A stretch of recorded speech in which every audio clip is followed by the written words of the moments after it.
Tu aimes ton bébé plus que tout, mais depuis sa naissance, tu ne te reconnais plus. Ton énergie a chuté, ton couple s'est un peu décalé, et ton équilibre, tu le cherches encore. Alors, si toi aussi tu vis ce genre de montagne russe émotionnelle, cette discussion avec Virginie va te faire énormément de bien. Aujourd'hui, je te propose de voir la première partie de ce live que j'ai eu avec Virginie, sorcière des étoiles sur Instagram, qui est entrepreneuse, cartomancienne, accompagnante émotionnelle.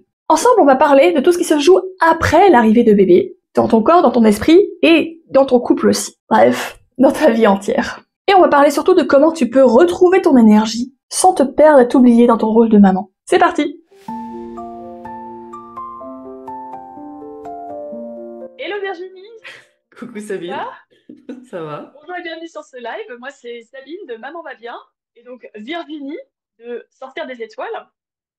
C'est bien Tout ça? à fait, enchanté. Et aujourd'hui, j'ai le plaisir d'être avec toi. Alors je dis ça, mais c'est toi qui héberge le live, évidemment. Plaisir d'être avec toi dans cette conversation parce qu'on va parler de plusieurs aspects autour d'un sujet particulier qui est l'impact de l'arrivée de bébé sur le couple. Et on va parler de ça sur plusieurs aspects parce que moi, je suis accompagnante périnatale, donc j'ai tout ce qui va être les données scientifiques, les données relationnelles et psychologiques. Et toi, Virginie, tu vas nous apporter ton propre regard. Dis-nous en plus. Alors, pour moi, entre guillemets, c'est un peu loin l'arrivée de bébé, parce que ma plus jeune, elle va avoir 20 ans la semaine prochaine. Donc voilà, je suis déjà mamie, 2 fois. Ah, Donc voilà, mais c'est comme si c'était hier, en fin de compte, quoi. Donc c'est vrai que je suis vraiment très concernée par le côté aussi impact du bébé sur le couple, parce que moi j'ai toujours eu alors comment expliquer ça? J'ai toujours eu envie, besoin de contrôler les choses. Ça me rassurait en fin de compte. Enfin, moi, ça va je parler à beaucoup pensais de que monde, ça me ça. rassurait, parce que Ça va parler à beaucoup de mamans. je vais dire pourquoi aussi après. Et c'est vrai que ça a mis beaucoup de charges sur les épaules, beaucoup de demandes mal exprimées, de besoins mal exprimés à mon compagnon du moment. Voilà, donc ouais, ça a bien chamboulé quand même aussi le couple, 3 fois, parce que j'ai 3 enfants. Hmm. Donc même si c'est le Bravo. troisième, eh bien, c'est toujours pareil, hein. On a l'impression de revivre une nouvelle, évidemment, on vit une nouvelle maternité. Et on évolue Avec de aussi, nouvelles règles à chaque fois. bah, c'est ça, et on évolue à chaque fois. Donc, mais une très chouette expérience, évidemment. Ah non, parce que t'as remis ça 3 fois. C'est que ça devait être bien Exactement, quand on même. oublie. Il y a un côté positif à la maternité quand même. Mais bien Ah. sûr, ah non, mais voilà, faut pas que ça donne voilà, l'image de non, faites pas de bébé. Non, mais t'inquiète pas, je pense que les personnes qui nous écoutent, elles sont pas dans cette pensée-là. Mais c'est vrai que souvent, et c'est ce qu'on va aussi faire ici, on va parler des effets un peu difficiles, mais aussi de comment on peut faire pour que ce soit moins difficile, parce que la maternité, c'est pas une fatalité. Au contraire, c'est normalement un bonheur. On fait quelque chose quand on a un projet d'enfance, c'est pour ajouter du bonheur à sa vie, pas pour ajouter des complications. Et donc, bah, on est aussi là pour se dire comment on fait pour profiter de ce moment-là, ensemble, en couple, et pour éviter les pièges que malheureusement on répète tous assez souvent et qui ont des conséquences qui peuvent être assez dramatiques. On en parlait l'autre fois, tu sais, je t'avais évoqué le fait que eh ben, le problème qu'on a, c'est que comme on n'anticipe pas forcément les impacts de l'arrivée de bébé, on a ces phénomènes qu'on a aujourd'hui, on a des jolis noms pour en parler, comme baby clash, comme baby blues, mais derrière cette étiquette, il y a des réalités qui sont pas drôles.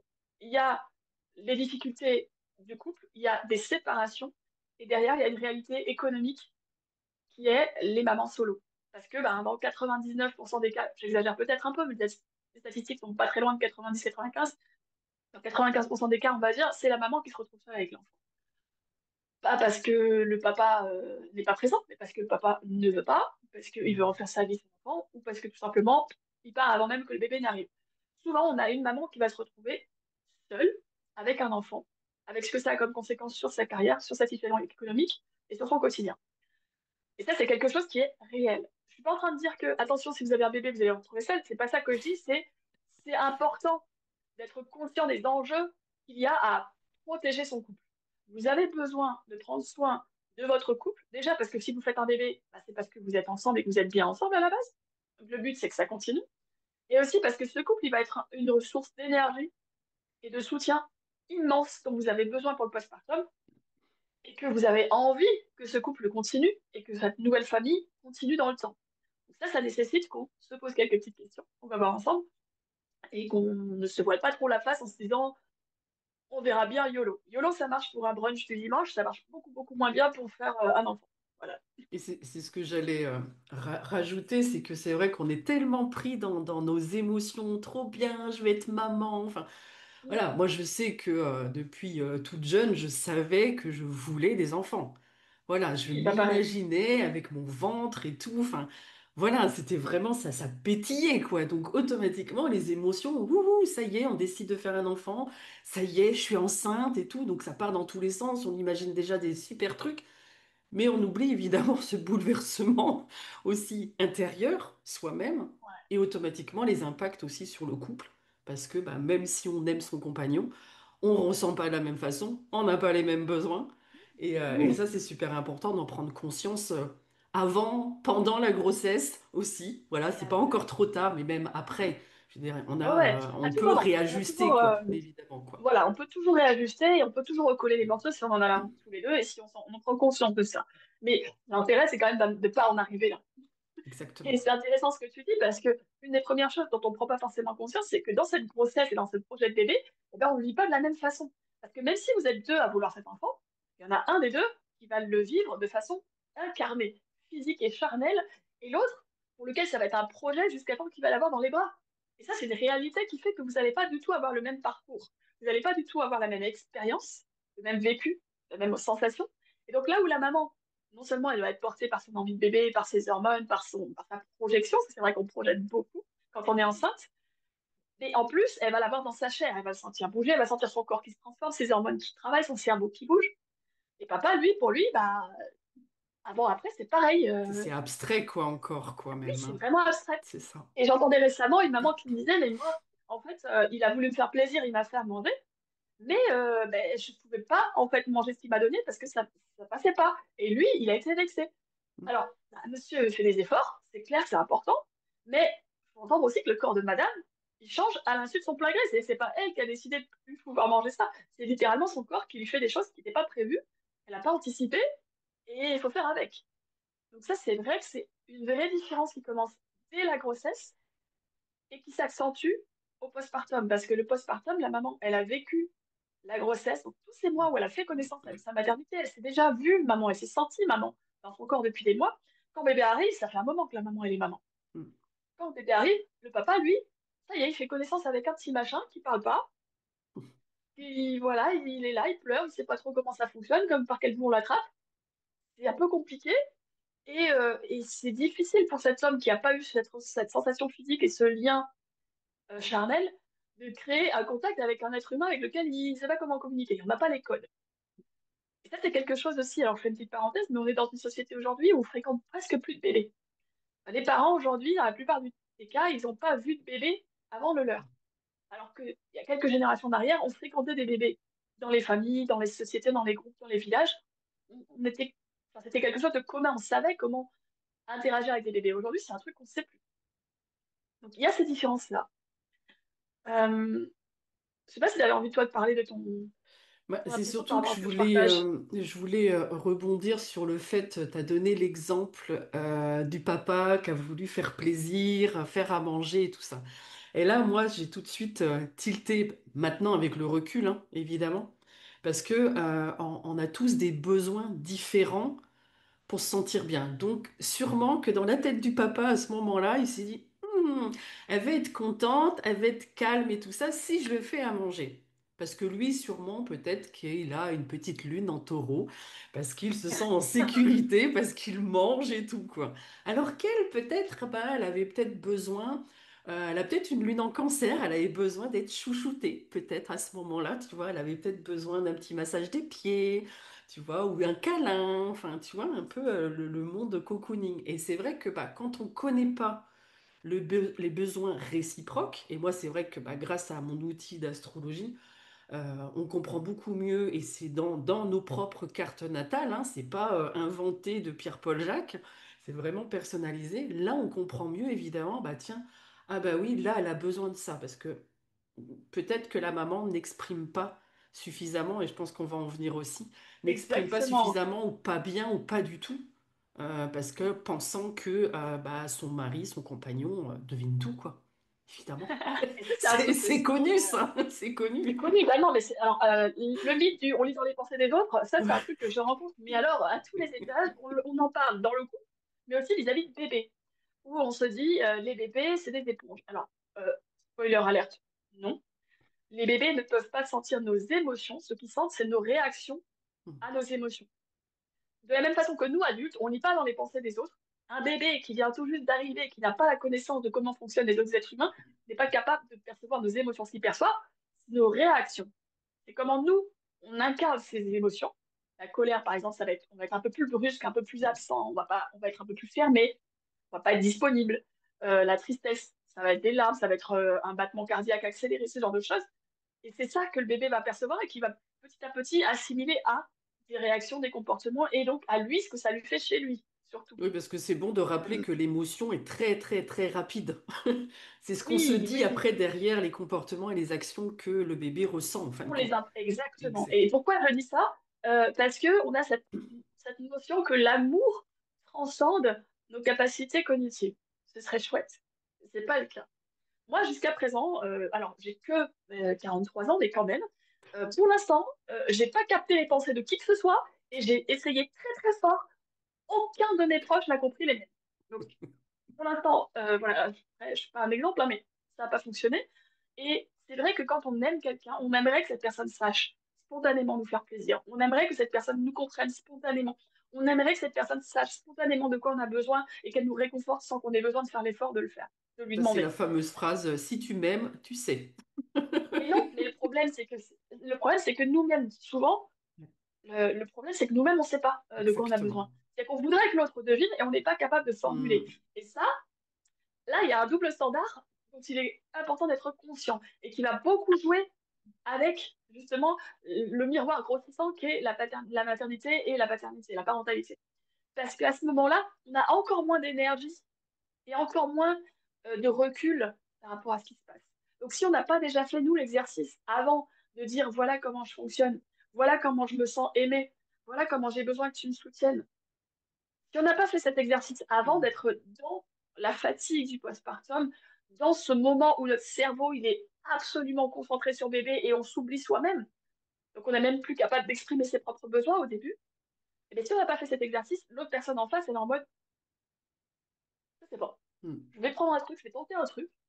Et le problème c'est que allez, je vais pas être méchante, mais 8 cas sur 10, le papa il tente un truc et il se fait envoyer bouler. Parce que c'est pas ce qu'il fallait, parce que mais c'est pas une mauvaise intention de la maman.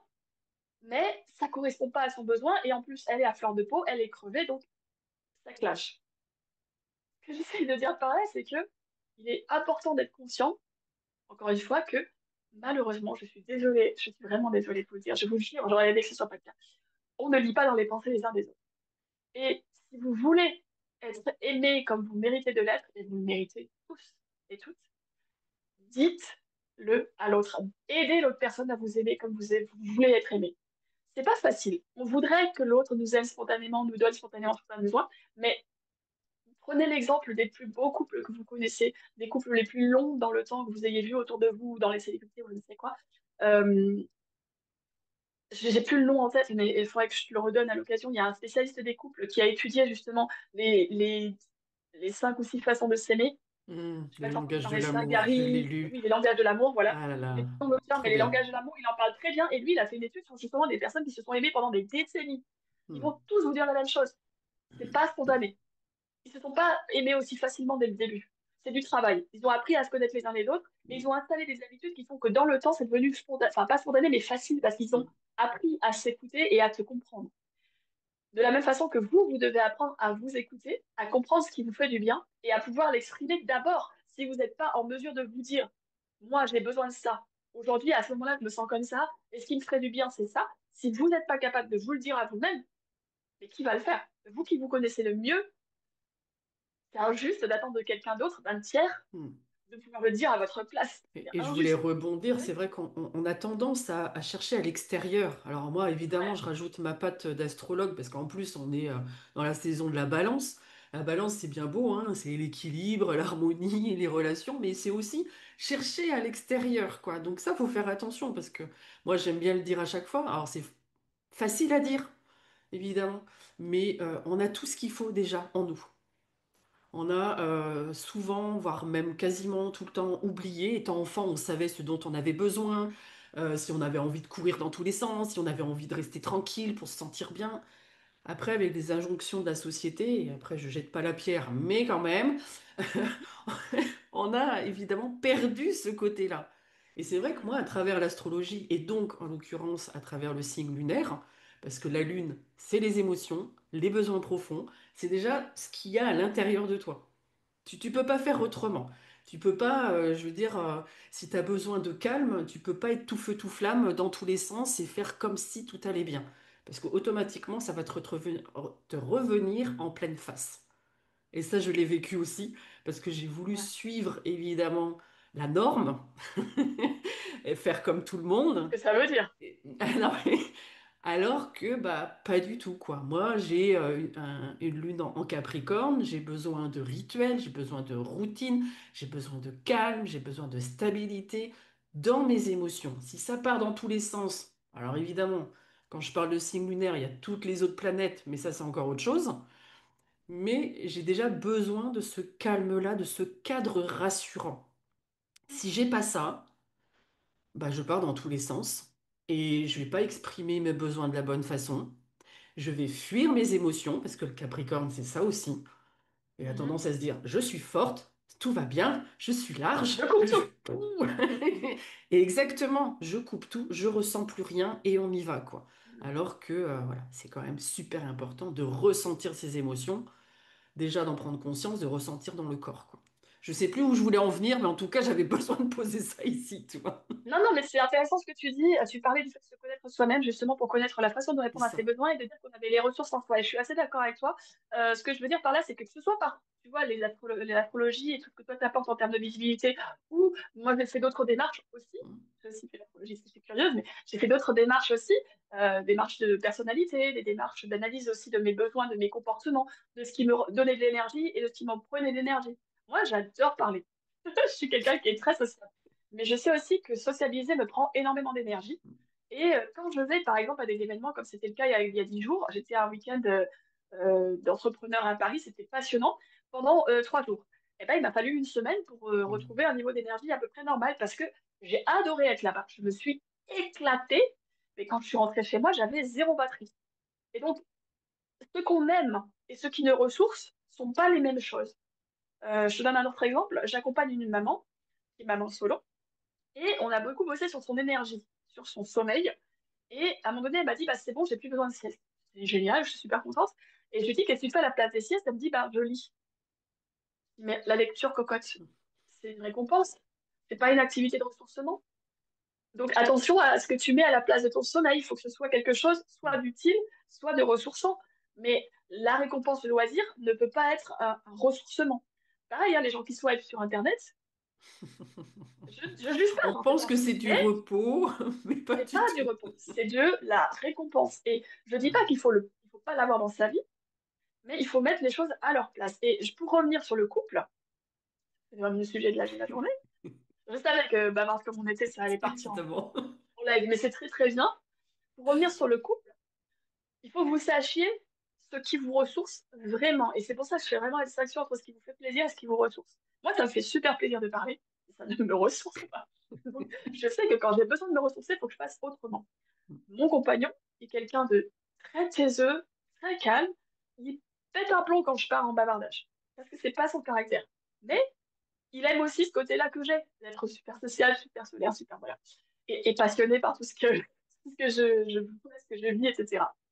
Et lui, bah, il va avoir besoin d'un autre cadre pour lui s'ouvrir à la conversation, pour communiquer sur ce qu'il a vécu, envie, partager, machin, voilà. Et euh, par exemple, je sais que quand j'ai besoin de me sentir soutenue, c'est pas la peine qu'il me fasse un repas. Moi, je vais pas me sentir soutenue comme ça. Moi, j'ai besoin qu'il m'écoute. Et ça, au début, c'est un truc qu'il avait du mal à faire, et je vous le donne là parce que c'est quelque chose qui est très commun auprès des hommes. Lui, il avait envie de réparer. Il avait envie de me donner des solutions. Et moi, les solutions, je les connais. Je voulais pas qu'il me donne les solutions parce que je me sentais jugée. Quand il me disait, mais t'as qu'à faire ça, je me disais, mais tu crois que je suis bête? Je le sais. En fait, lui, il était juste en train d'essayer de me donner de l'aide, de me donner une solution pour me soutenir. Et moi, je lui ai dit, en fait, non, j'ai besoin que tu m'écoutes. Là, j'ai juste besoin que tu m'accueilles et que tu me dises, ah ouais, oh, t'as raison, c'est tout. Que tu valides. Voilà. Et il m'a dit, c'est sûr? Je lui ai dit, ouais, je veux pas que tu m'aides à solutionner, t'inquiète, moi, les solutions, je les ai, je sais ce que je dois faire, mais là, j'ai juste envie de râler. Ouais, parce qu'en fin de compte, Et c'est ça, lui c'est qui ça. fonctionne comme ça. Aussi, Voilà, c'est ses exactement. propres besoins, quoi. C'est ça. Exactement. Et lui, quand il me parle, je sais qu'il a besoin que je passe en mode analytique Mm. et que je lui donne des axes de réflexion Ça. ou de solution. Et en fait, le fait d'en avoir parlé tous les deux, maintenant, quand il me voit arriver avec la fumée qui sort des oreilles, il pose son bouquin, il pose son téléphone et il est comme ça. Et il sait. Et moi, après, je sais qu'il a fait l'effort de m'accueillir, de m'écouter, et je l'embrasse, je lui dis merci, et je lui fais des petits cadeaux, lui un bon petit plat, enfin, ce qu'il a envie de lui, que nous, on a mis en place pour s'aimer respectivement. Mm. Donc tout ça pour dire que c'est hyper important que ce soit par l'astrologie, que ce soit par tout ce que vous Mm. voulez comme votre test ou votre approche, ce qui vous convient. Et d'ailleurs, tout peut se compléter, hein, c'est pas exclusif. Apprenez à vous connaître, apprenez à connaître vos besoins, et ensuite apprenez à les formuler de façon à ce que la personne puisse vous donner ce dont vous avez besoin. C'est vraiment hyper important. Je sais que c'est difficile, mais si vous ne le savez pas, vous ne pouvez pas attendre de l'autre qu'il le sache. C'est vraiment un postulat de base. Si vous ne savez pas ce dont vous avez besoin et ce qui vous fait du bien, vous ne pouvez pas attendre de l'autre qu'il le sache. Cette personne-là, elle ne vit pas aussi longtemps que vous avec vous-même. Mm. Donc, Mais c'est vraiment un je voulais prérequis. juste rajouter, c'est comme tu parlais, voilà, d'astrologie et peu importe ce qu'on prend, ce sont des outils. Donc Oui, on les utilise. On peut évidemment panacher. Moi, j'utilise pas que l'astrologie, évidemment, hein. Voilà, moi, je suis aussi dans les énergies, l'énergétique, la cartomancie. Donc tout ça, c'est en plus. Et puis, bah, évidemment, mon vécu aussi, quoi. Et j'apprends aussi, même avec l'autre, en face. Donc il y exactement. a tout ce côté-là. Et c'est ça qui est super enrichissant dans les relations. Mhm. Et encore plus après, bah, évidemment, quand on fait un bébé aussi, quoi. Donc il y a tout ce côté, ce cocon qu'on est en train de créer, mais comme tu l'as si bien dit, on appuie bien dessus, c'est de quoi tu as réellement besoin. Avec quoi tu te ressources aussi, quoi. Et ensuite, évidemment, Exactement. ça va être le côté, je vais communiquer ça à l'autre. Je vais pouvoir le faire au lieu d'attendre que ça soit Exactement. lui qui le fasse, quoi. Et c'est Et un vrai là, travail, hein. mais Je oui, dis pas que c'est mais simple, hein. voilà. Ah Je dis non. pas que c'est simple, hein. Je vous assure. Mais c'est un vrai prérequis et je vous parle de ça non seulement parce que c'est quelque chose que j'ai étudié, que ce soit dans mes études de psychologie ou en tant que doula, mais c'est quelque chose que j'ai littéralement vécu dans mon couple, dans ma maternité. Mon couple, il a implosé et Dieu merci, j'ai tous les outils et on a mis en place plein de choses et notre couple s'est on est complètement récupéré. On est dans une lune de miel qui dure depuis plusieurs mois là, donc c'est chouette. Mais je vous souhaite pas de vivre par ça. Je vous souhaite pas de passer par tout ça. Donc, si je vous donne cette clé-là, c'est parce que c'est une réalité et c'est pas une réalité personnelle. C'est vraiment quelque chose qui est partagé par tous les experts des relations. Donc, c'est hyper important. Et c'est d'autant plus important, je voudrais faire un pont avec la suite de la maternité. C'est d'autant plus important qu'une fois que vous avez accouché, que le bébé est là, bah, vous avez plus du tout la même disponibilité, que ce soit en termes de temps, en termes d'énergie, en termes de charge mentale, en termes d'émotion. Vous n'êtes plus du tout aussi disponible que vous l'avez été avant. Et le souci, c'est que souvent on oublie ça. Et moi, j'aime bien dire ça, c'est que vous êtes, avant l'accouchement, vous faites des programmes pour une personne différente. La personne qui sera après l'accouchement, elle vous dira pas merci pour le planning que vous lui avez fait. Je pensais la même chose. Ce qu'il y a dans la tête et dans la réalité, après, c'est pas du tout ça, quoi. Déjà, c'est des choses différentes et surtout, vous n'êtes littéralement pas la même personne, vous n'avez pas Ouais. les mêmes focus, vous n'avez pas la même énergie, physiquement, vous n'êtes pas du tout au même endroit. Et alors, profiter de la grossesse, c'est vraiment un moment génial dans Mm. sa vie. On a, heureusement pour celles pour qui ça se passe bien, l'aide des hormones, l'aide du corps, la sensation de bébé qui est vraiment... Mm. C'est clair. Mais sachez que la personne que vous êtes avant et la personne que vous êtes après n'est pas la même. Et personnellement, j'ai fait un planning pour la personne d'après, eh ben, j'ai pas dit merci. Sachez que vous ne serez pas la même. Donc, prenez soin de vous avant et préparez les choses pour prendre soin de la personne que vous serez après, quand vous n'aurez pas la même énergie, quand vous n'aurez pas les mêmes disponibilités, quand vous n'aurez pas la même sensibilité des émotions. Ça veut dire quoi? Ça veut dire aussi dans votre couple, poser ces bases de communication avant. Comme ça, quand c'est compliqué, que c'est tendu, votre partenaire, il sait comment vous faire du bien, il sait comment vous accueillir. Parce que vous n'allez plus avoir la même sensibilité, la même place. En fait, pourquoi je vous dis ça? Je m'en suis rendu compte parce qu'avant, moi, d'être maman, je portais beaucoup mon couple. en termes émotionnels, en termes de communication. Et ça, c'est très classique comme schéma. C'est moi qui faisais la communication, c'est moi qui réparais après les disputes, c'est moi qui essayais d'expliquer, qui essayais d'aplanir, et je prenais beaucoup, beaucoup sur moi pour faire toute la gestion émotionnelle. Après, bébé, pas le temps. Mm. Pas le temps, pas l'énergie, rien du tout. Et mon couple, il est parti en sucette à cause de ça. Parce que mon partenaire, il n'avait pas l'habitude de prendre cette place-là, d'assumer ce truc-là, et moi, je n'étais plus disponible. C'est ça, il y avait un Et mode de on n'avait plus, fonctionnement avant, quoi. voilà. Donc, ouais. Et on n'avait plus les moyens de se retrouver, parce que j'étais plus disponible pour faire ce pont-là. D'accord? Parce qu'on n'avait pas mis en place ces codes-là dont je parle tout à l'heure, de qu'est-ce que j'ai besoin, comment faire, c'est bien. On l'a fait après, mais un peu dans la douleur, voilà. Non, mais c'est vrai.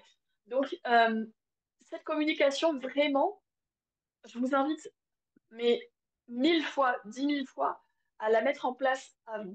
Quand vous avez l'énergie, quand vous avez le temps, euh, quand vous êtes encore dans cette projection de la famille que vous allez construire ensemble parce que vous êtes heureux ensemble. C'est important de poser ça avant. Parce que, croyez-moi, vous allez avoir besoin de vous en rappeler après. De vous le rappeler mutuellement. Tu te souviens, on s'aime, c'est pour ça qu'on a fait ce bébé. Hein. On est d'accord qu'on s'accroche parce qu'on s'aime.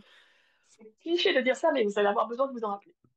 Par des petits gestes, par des petits rires aussi. Le rire, vraiment un remède magique de la relation.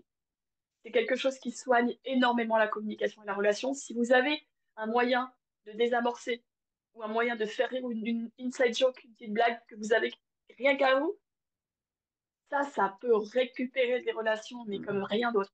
L'humour, c'est génial. Donc, je vous invite à mettre en place ces petits codes dès avant pour que quand vous êtes un peu dans le feu, là, un peu dans la fatigue du postpartum, vous ayez déjà ces réflexes et que la Et tu personne sais que en tu face peux de vous, aller qui est votre partenaire, piocher, enfin voilà, là-dedans. Tu sais que c'est là déjà, déjà, la quoi. personne, elle a déjà l'habitude d'être à Ouais. l'écoute, en fait, et moi, je suis pas obligée de faire une surdépense Mm. énergétique pour lui expliquer pourquoi c'est compliqué. Et voilà, c'est déjà la fin de ce premier épisode dans lequel nous avons posé des bases. Oui, la maternité, ça bouleverse tout. Mais non, tu n'es pas condamné à t'effondrer. Dans la deuxième et dernière partie de cet échange avec Virginie, on va te parler des solutions concrètes. Comment te préparer à vivre cette transition avec plus de conscience, de douceur et même de plaisir. On se retrouve la semaine prochaine, et d'ici là, prends bien soin de toi. À bientôt. Soft wind whispers, stars above.